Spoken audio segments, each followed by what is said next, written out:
বাংলাদেশে নাকি হামের মহামারী শুরু হয়েছে, যে শিশুদের আর কি, এবং অলরেডি কয়েকজন 25-30 জন নাকি মারাও গেছে, এরকম খবরটা এরকম। তো এখন স্বাভাবিকভাবে এইভাবে হামের মতো একটা রোগ, যেটাতে আমরা গত 30-40 বছরে কোনো বাচ্চা মারা গেছে এরকম আমরা শুনিনি। কারণ হচ্ছে বাংলাদেশে টিকা দেওয়ার সিস্টেম চালু হয়েছিল, সে তো তাও তো 35-40 বছর আগে। একটা বাচ্চা জন্মগ্রহণ করলে তার ওই যে 1 বছরের মধ্যে 6টা টিকা দেওয়া হতো, 6টা রোগ যাতে আর হতো না। তার মধ্যে হাম ছিল অন্যতম, ডিপথেরিয়া, হাম, তারপরে যক্ষা, এরকম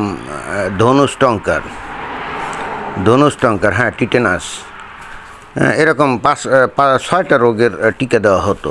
তো এই টিকা দেওয়ার ব্যাপারে বাংলাদেশ কিন্তু পৃথিবীতে একটা নজির সৃষ্টি করছিল, যে বাংলাদেশের অনেক দুর্নাম ছিল, দুর্নীতিতে চ্যাম্পিয়ন, এটা ওটা সেটা অনেক কথা, বাট এই টিকা দেওয়ার ব্যাপারে শিশুদের বাংলাদেশে কিন্তু একটা ভালো সুনাম তৈরি হয়েছিল। এটা শুধুমাত্র যে আওয়ামী লীগের অবদান তা না, এর আগে যখন এই বিএনপি এর সরকার ছিল তখনও তারা খুব ভালো কাজ করতো।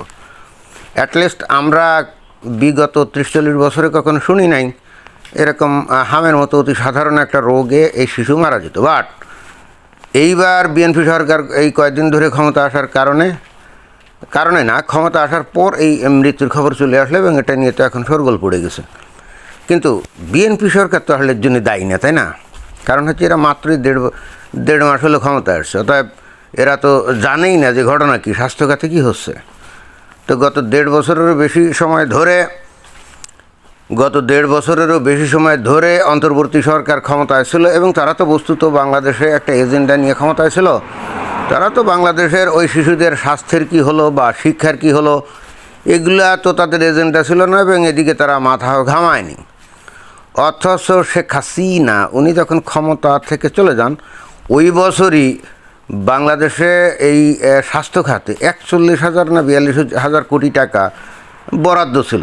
তাহলে এটা তো একেবারে স্বতঃস্ফূর্তভাবে বোঝাই যায় যে এই যে টিকা প্রকল্পের জন্য টাকার কোনো অভাব ছিল না। তাহলে প্রশ্ন হলো যে গত 1.5 বছর ধরে অন্তর্বর্তীকালীন সরকার এত টাকা কী করলো, কোথায় খরচ করলো? এটা একেবারে পরিষ্কার বোঝা যায় না, পুরো স্রেফ লুটপাট করছে। তা না হলে এই যে খবর দিয়েছে যে হামের টিকাদানে বড় পতন, গত বছর টিকা পায়নি অনেক শিশু। কেন টিকা পায়নি? কারণ হচ্ছে ওরা এগুলো কেয়ারই করে না, এগুলো প্রয়োজনই মনে করে না যে টিকা কেনা দরকার।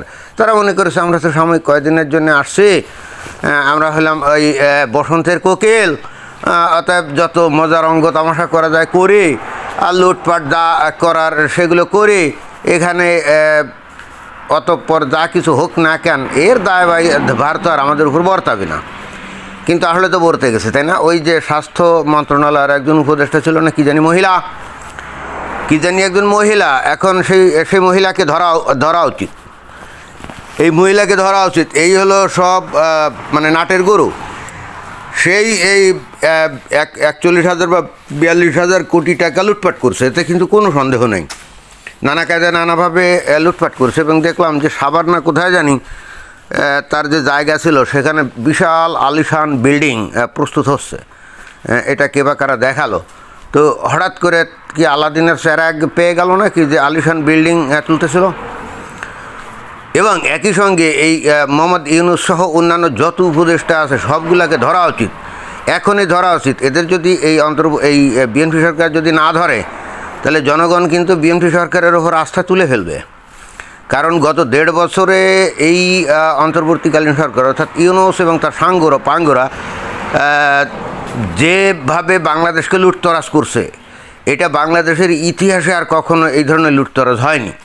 এবং তার একটা বড় প্রমাণ তো এই যে স্বাস্থ্য খাতে এখন দেখাই যাচ্ছে।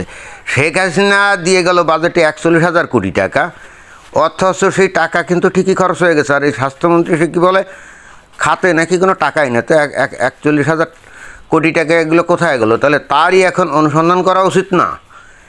এসে এখন কি বলে যে গত 8 বছর ধরে নাকি টিকা দেয় না। এটা হলো ডাহা মিথ্যা কথা।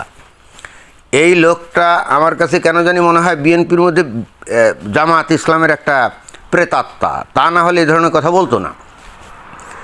শেখ হাসিনার অনেক দোষ ছিল হয়তোবা, যেমন শেখ হাসিনা কী বলতো, শেখ হাসিনা কিন্তু একজন স্বৈরাচারী ছিল, এটা তো বলাই বাহুল্য, বিনা ভোটে নির্বাচিত হয়ে ক্ষমতায় থাকতো, এতে কিন্তু কোনো সন্দেহ নেই।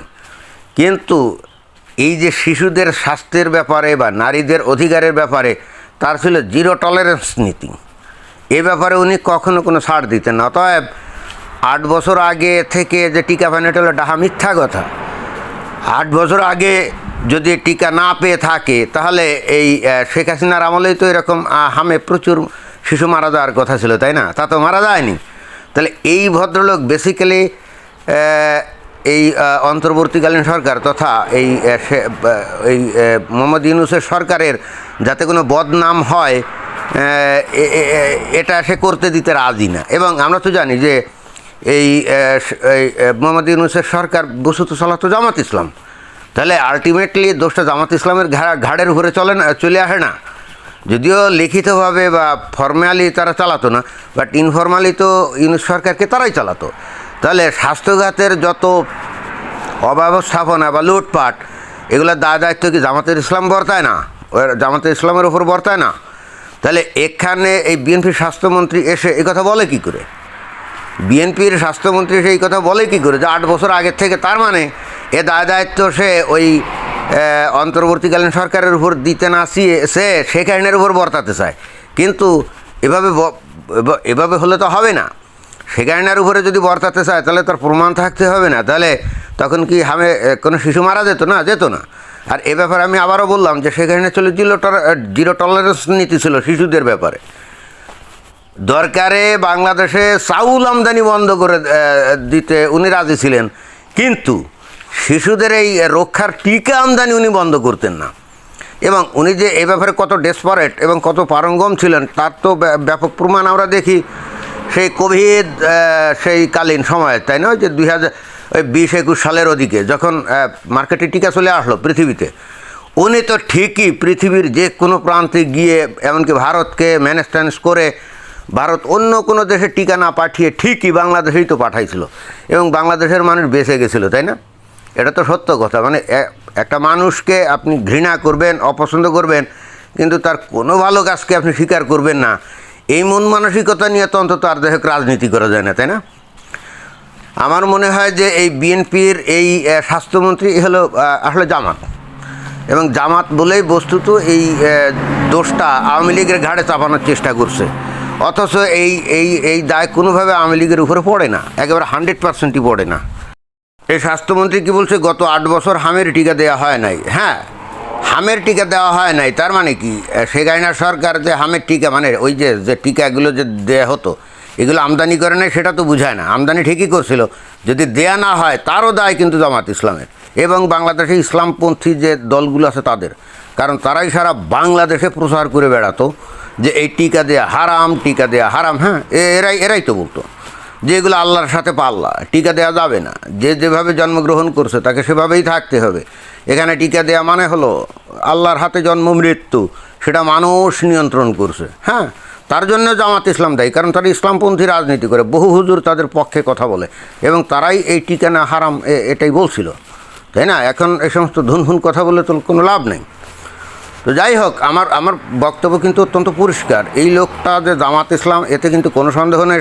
এই বিএনপি সরকারের দৃষ্টি আকর্ষণ করছি, ওই আওয়ামী লীগ যে ভুল করছিল আপনারা সেটা করেন না। আওয়ামী লীগের মধ্যে এরকম জামাতের লোকজন ঢুকে বসেছিল, তাই না? পরে তো আমরা দেখছি তারা বের হয়ে আসছে, আমরা দেখছি। তো আপনাদের মধ্যে এরকম আমার মনে হয় যে আওয়ামী লীগের থেকে অনেক বেশি জামাত ইসলামের লোকজন বসে আছে, বুঝছেন? আপনাদের ডুবানোর জন্য এরাই কিন্তু যথেষ্ট। দেখেন, এরাই জনগণকে বলে ধর্মীয় মতবাদ অনুযায়ী না টিকা দেওয়া যাবে না, টিকা দেওয়া হারাম। আর যখন টিকা না দিয়ে শিশু মারা যাবে তখন দেখেন অন্যের ঘাড়ে দোষ চাপাচ্ছে, দেখছেন? তো এই হলো এদের কারসাজি। তো যাই হোক, সরকারের প্রতি আহ্বান জানালাম, এখন তারা শুনলে শুনুক, না শুনলে না শুনুক। তবে এইভাবে টিকার অভাবে লোকজন মারা গেলে সমস্ত দায়িত্ব কিন্তু অবশেষে বর্তাবে ওই বর্তমান সরকারের ওপর। এবং ইন্টারেস্টিং ব্যাপার হলো, আজকে যদি জামাত ইসলাম ক্ষমতায় থাকতো তাহলে যে জিনিসটা হতো কি জানেন, সরকার বলে দিত মারা যাচ্ছে, মৃত্যুর মালিক তো আল্লাহ, এখানে টিকা দিলে সে মারা যেত, এমন কোনো কথা আছে নাকি? এবারে ক্লিয়ার কাট এইভাবেই বলতো, তখন পাবলিকের কিন্তু কিছু বলার থাকতো না। কিন্তু বিএনপি সেটা বলতে পারবে না, কারণ কি, তারা তো আর ইসলামপন্থী রাজনীতি করে না, বুঝছেন। যে বক্তব্য জামাত ইসলাম দিয়ে পার পেয়ে যাবে, ওই একই বক্তব্য কিন্তু বিএনপি বা আওয়ামী লীগ দিয়ে পার পাবে না। এবং এটাই হলো বাংলাদেশের ট্রাজেডিক সিচুয়েশন। ধন্যবাদ।